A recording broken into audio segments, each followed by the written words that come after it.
Hello friends, this is Jyoti Rathi Vagde here. We are here to complete the remaining portions of the business studies.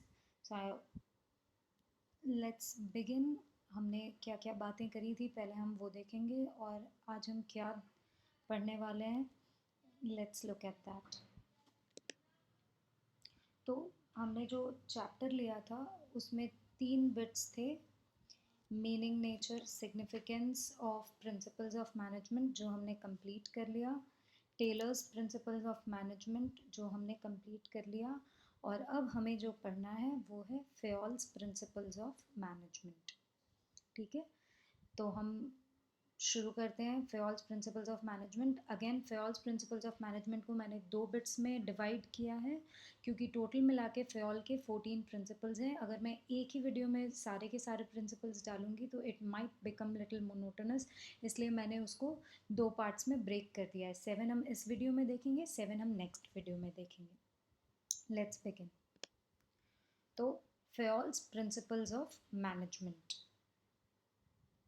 तो management के principles में जाने से पहले हम Fayol कौन थे उस बारे में डिस्कशन कर लेते हैं. तो फेयोल का पूरा नाम था हेनरी फेयोल. अब हेनरी फेयोल के बारे में हमें डायरेक्ट क्वेश्चंस कभी भी नहीं आएंगे एग्ज़ाम्स के अंदर, लेकिन फिर भी हम उनके बारे में थोड़ी सी हिस्ट्री इसलिए जानना हमारे लिए ज़रूरी है because when we know the person कि उसका बैकग्राउंड क्या है, उसने कहाँ काम किया है या उसने क्या पढ़ाई कर रखी है, then it becomes little easy to relate to the principles that he has given. ठीक है, तो 1841 से 1925 उनका टेन्योर था, जन्म से मृत्यु के बीच का समय. He was a French management theorist. ठीक है, हेनरी फेयोल कौन था? हेनरी फेयोल एक फ्रेंच मैनेजमेंट थियरिस्ट था जिसने सबसे पहले आइडेंटिफाई किया था 4 functions of management: planning, organizing, directing and controlling.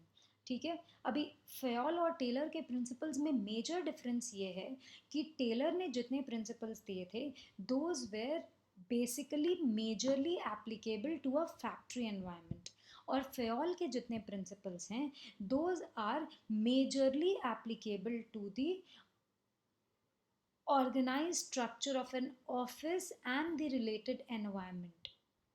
Factory से ऊपर इनटू द कॉर्पोरेट ऑफिस और the head office when we move, जब हम उसकी बात करते हैं तब ये प्रिंसिपल्स ज़्यादा अप्लाई होते हैं. इसका ये मतलब नहीं है कि ये फैक्ट्रीज़ में अप्लाई नहीं होते, but these are majorly suited to the top management और द मिड मैनेजमेंट. ठीक है,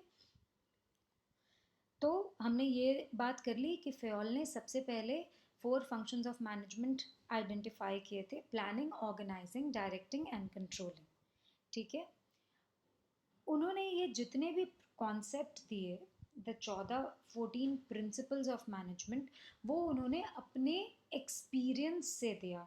because he was also working with an organization, he could come up with these principles based on his experience. उन्होंने ये भी बताया कि एक manager के पास क्या क्या क्वालिटीज़ होनी चाहिए in terms of his physical, moral and knowledge and experience. उसके बेसिस पर उसके क्या क्या क्वालिटीज़ होने चाहिए उन्होंने वो भी बताया. And he is also known as father of general management. तो जो मैंने ये बात कही कि उसके प्रिंसिपल्स, हेनरी फेयोल के प्रिंसिपल्स मेजरली अप्लाई होते हैं कहाँ पर? इन दी top of the mid management or the office environment, more than that of a factory setup. So that is why because why is it so? Because he has given principles of general management. ठीक है, so according to Fayol, all activities of an industrial undertaking could be divided into technical, commercial, financial, security account, security, accounting and managerial. तो उसने बता दिया कि भाई जितनी भी एक्टिविटीज़ एक अंडरटेकिंग में होती हैं उनको हम डिवाइड कर सकते हैं. And then he gave his principles कि भाई इन प्रिंसिपल्स के बेसिस पे कैसे हम प्रॉपरली मैनेज कर सकते हैं चीज़ों को. ठीक है, तो लेट्स बिगिन.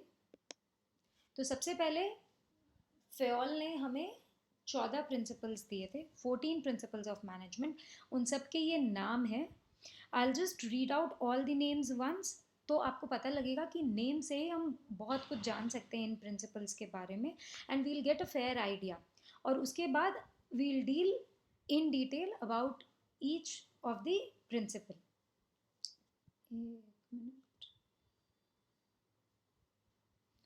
तो सबसे पहले division of work, second is authority and responsibility, then comes discipline, unity of command, unity of direction, subordination of individual interest to general interest, remuneration of employees, centralization and decentralization, scalar chain, principle of order, principle of equity, stability of personnel, initiative and esprit de corps।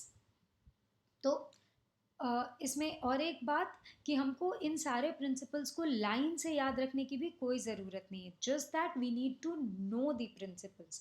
ठीक है, अब हम एक के बाद एक जब सारे प्रिंसिपल्स को पढ़ेंगे, वी वुड अंडरस्टैंड कि नाम से ही we can understand what the principle is and what it majorly deals with. तो अब मैं जब ये प्रिंसिपल्स बताऊंगी आपको, तो what will I do, I will basically take up one example and explain it so that you will be able to remember the entire principle।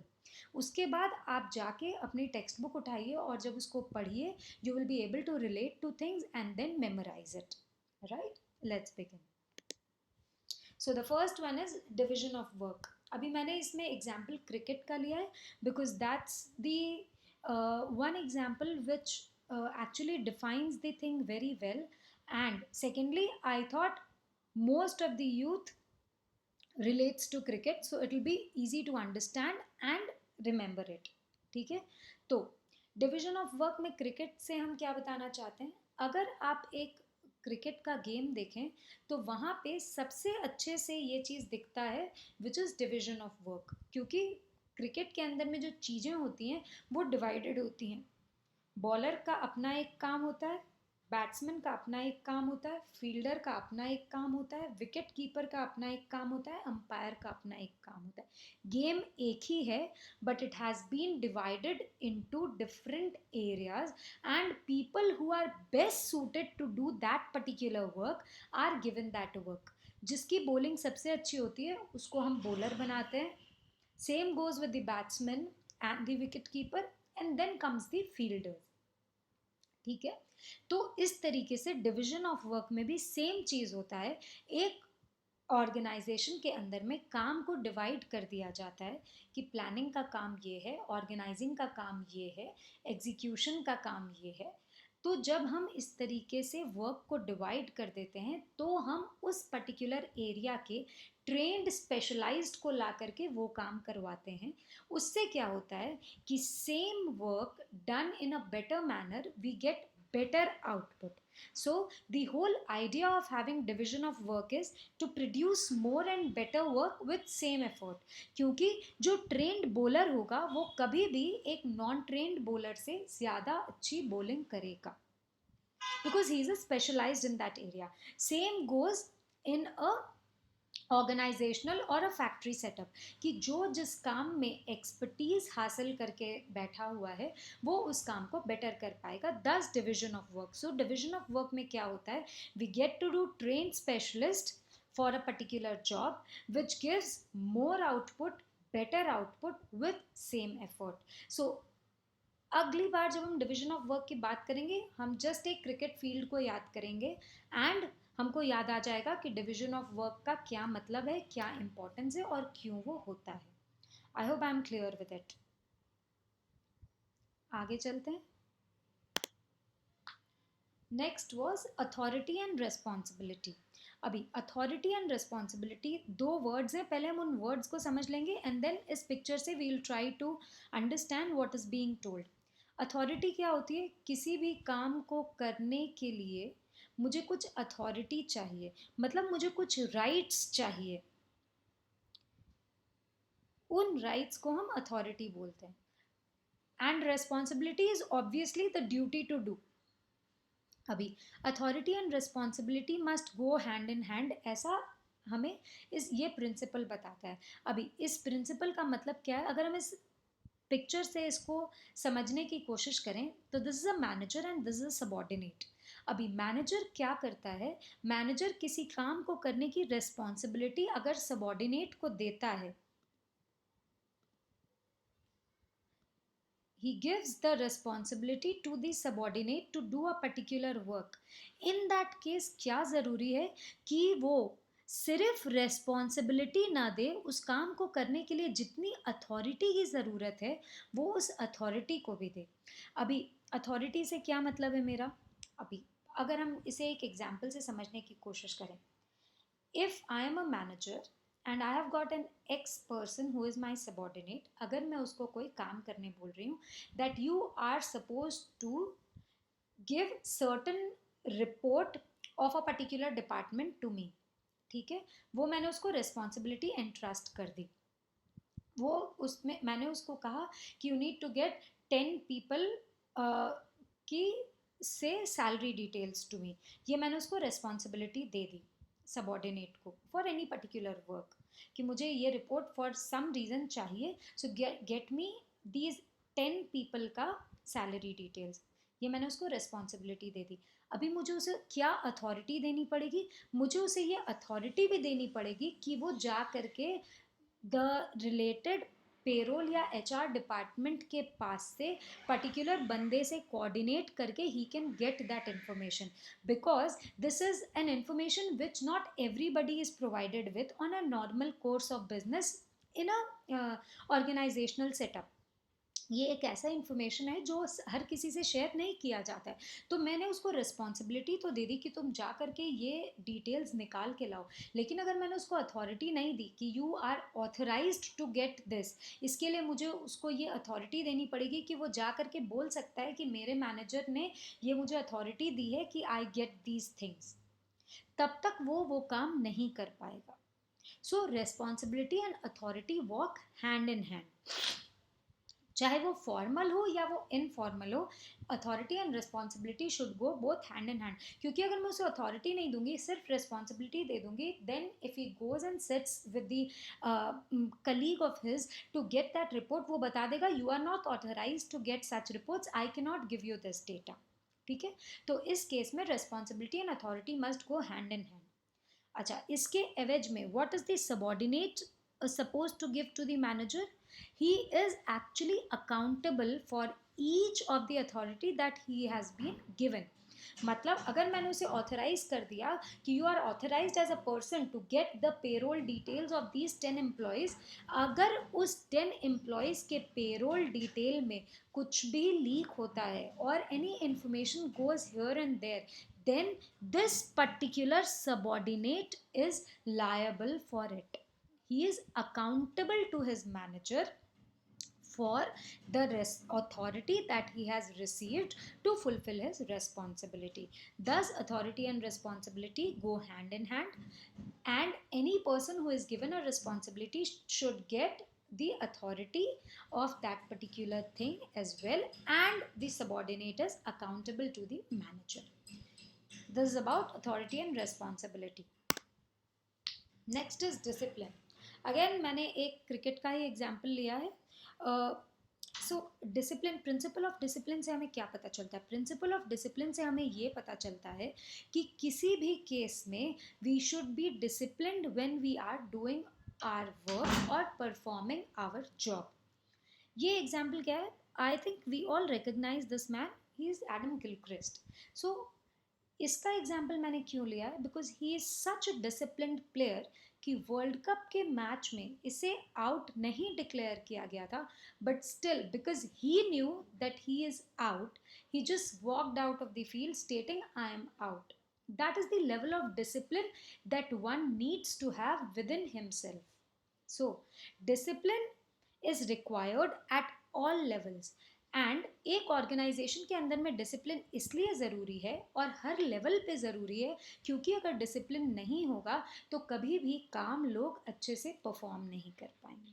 That's about principal of discipline. Next is unity of command. Unity of command का मतलब क्या होता है? पहले command क्या होता है? Order देना। सो यूनिटी ऑफ कमांड क्या होता है? Unity of command is command एक ही जगह से आना चाहिए। So if you see an official setup और एन ऑर्गेनाइजेशनल सेटअप, तो वहाँ क्या होता है, every person who is working should get commands or orders from only one superior, तभी वो काम को कर पाएगा. That's the right approach. If you see इस पिक्चर में क्या बताया है हमने, ये सुपीरियर है और ये सबॉर्डिनेट है. तो what is the right approach? Unity of command क्या होता है? जब एक ही सुपीरियर हो, एक इंडिविजुअल सबॉर्डिनेट का एक ही सुपीरियर हो, उसको एक ही आदमी कमांड देने वाला हो. रॉन्ग अप्रोच क्या है? जब एक बंदे को एक से ज़्यादा लोग कमांड देते हैं, that's called non unity of command, which is a wrong approach. अच्छा, इसमें प्रॉब्लम क्या है कि अगर एक सबॉर्डिनेट के दो बॉसेस हों, एक सबॉर्डिनेट के अगर दो बॉसेस होंगे और उसको दो जगह से कमांड मिलेगा, उसे पता नहीं होगा, will be always confused what to do and what not to do. अगर मैं एक सबॉर्डिनेट हूँ, मेरे ऊपर दो बॉसेस हैं, मुझे एक बॉस ने कहा this is urgent, you are required to do work A, and boss दूसरे सुपीरियर ने मुझे कहा this is important, you are suppose to do job B. Now I am confused as a subordinate, what is my priority, work A or work B? In such scenarios, I am unable to perform both works, be it A or B. On the other hand, the subordinate may also take benefit of such situations, जहाँ पे उसके अगर दो bosses हैं, boss X and boss Y, और अगर वो subordinate थोड़ा कामचोर है, उस केस में वो सबॉर्डिनेट क्या कर सकता है, जब बॉस एक्स उसको कोई काम देगा, वो बताएगा मैं बॉस वाई का काम कर रहा हूँ, और जब बॉस वाई उसको कोई काम देगा, वो बताएगा मैं बॉस एक्स का काम कर रहा हूँ. So in such scenarios also unity of command is very important, because both the superiors may not have that much of time to always coordinate and find out कि आपने subordinate को काम दिया या नहीं दिया. So unity of command was given as a principle because it maintains the work decorum in an organization, and each subordinate is accountable and responsible for the work that he gets from his superior. Next, unity of direction. Now why such an example? अगर आप देखें तो ये क्या है, ये चींटियां हैं जो एक लाइन में चल रही हैं. If you observe any this thing where you see ants walking, आप हमेशा देखोगे कि वो सारी की सारी चींटियां एक ही डायरेक्शन में जा रही है. Now why this example? This example to just memorize this fact कि यूनिटी ऑफ डायरेक्शन का मतलब क्या होता है, एक ही डायरेक्शन में जाना. यानी कंपनी या एक ऑफिशियल सेटअप के अंदर, एक ऑर्गेनाइजेशनल सेटअप के अंदर इस पर्सपेक्टिव का मतलब क्या होता है?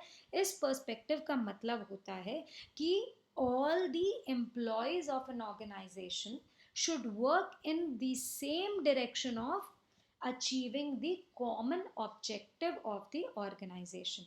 तो सारे लोग एक ही डायरेक्शन में मूव करेंगे with their coordinated and focused efforts to achieve the same objective, which is one single objective of the organization. Organization का objective है कि the organization makes X amount of profit within a particular year. उस case में सारे employees को उस profit को achieve करने के लिए काम करना पड़ेगा. One employ can not go and से कि नहीं मैं उसके लिए काम नहीं करूँगा, मैं सबसे कम काम करूँगा but I should get maximum salary. No, that doesn't happen in an organization setup. अगर ऑर्गेनाइजेशन सेटअप में X amount of profit is to be achieved in a particular year और in a particular period, you are supposed to work for achieving that objective as an individual contributor of the organization.